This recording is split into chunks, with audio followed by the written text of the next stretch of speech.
Well, it's Friday, it is fall, and it's time to find a good movie to watch with our favorite movie reviewer, Jackson Murphy. How are you?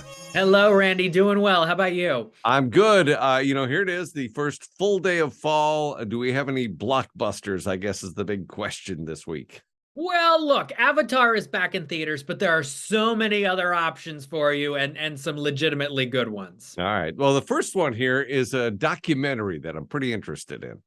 And it's great. Sidney on Apple TV Plus, a documentary on cinema icon Sidney Poitier, who passed away in January. And before he passed, he participated in this doc, staring directly into the camera, telling stories about his life and career. And those are some of the highlights of this movie for sure. Fascinating. Also, we get a nice look at his filmography from many stars. Oprah's in it, Denzel Washington, Halle Berry, Morgan Freeman. And I really like the sections involving Sidney's relationship with Harry Belafonte. Pretty interesting to learn about that. So glad I watched Lilies of the Field, his Oscar-winning iconic performance a few weeks ago to get ready for this. He really lived his life to the fullest, and you see that through Sidney. Oh, excellent. His movies are so good. Now, Yeah.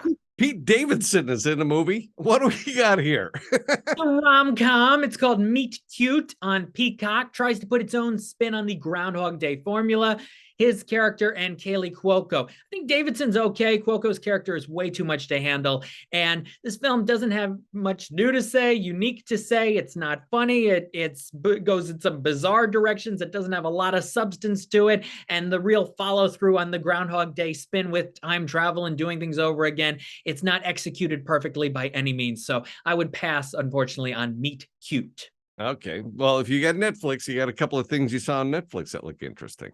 Yes. Lou, I really like. This is a suspense action thriller starring Allison Janney, who is fantastic as the title character, perfectly cast, and is able to bring a lot to the complexities and the twists that this character brings, because it's a suspense thriller from J.J. Abrams, and he likes to do some quality content for sure. And it's got a lot of action, grit, surprise, some guilty pleasure moments. It's a B movie, but it's got a lot of quality to it. So Lou is there on Netflix.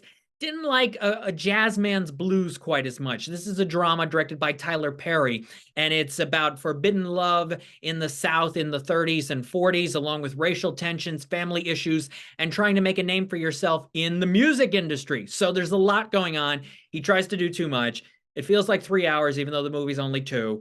But it's not a terrible experience. It's just very melodramatic and very much like a soap opera, and some technical elements don't work. So a little disappointed by A Jazz Man's Blues, but I do recommend Lou on Netflix. Well, we're talking to Jackson Murphy, our favorite movie reviewer, trying to find a good movie to watch this weekend. Harry Styles is everywhere, including the big screen. Yes, in Don't Worry, Darling, one of the most buzzworthy films of the fall because of the wacky press tour drama that's been going on. Did he spit on Chris Pine or not? Well, look, he's in this movie with Chris Pine and Florence Pugh and Olivia Wilde, who also directs it. It's a thriller. Don't Worry, Darling, in the theaters, probably going to win the weekend. She was inspired, Olivia Wilde, by The Truman Show. One of my favorite films, has this mysterious community vibe. So we'll see how it is and see how it does. All right. And finally, there is a movie. This isn't a documentary. It's a drama about an icon, right? Yes, this Wednesday on Netflix, the debut of Blonde, the new Marilyn Monroe movie starring Ana de Armas. I have witnessed all 2 hours and 45 minutes of this.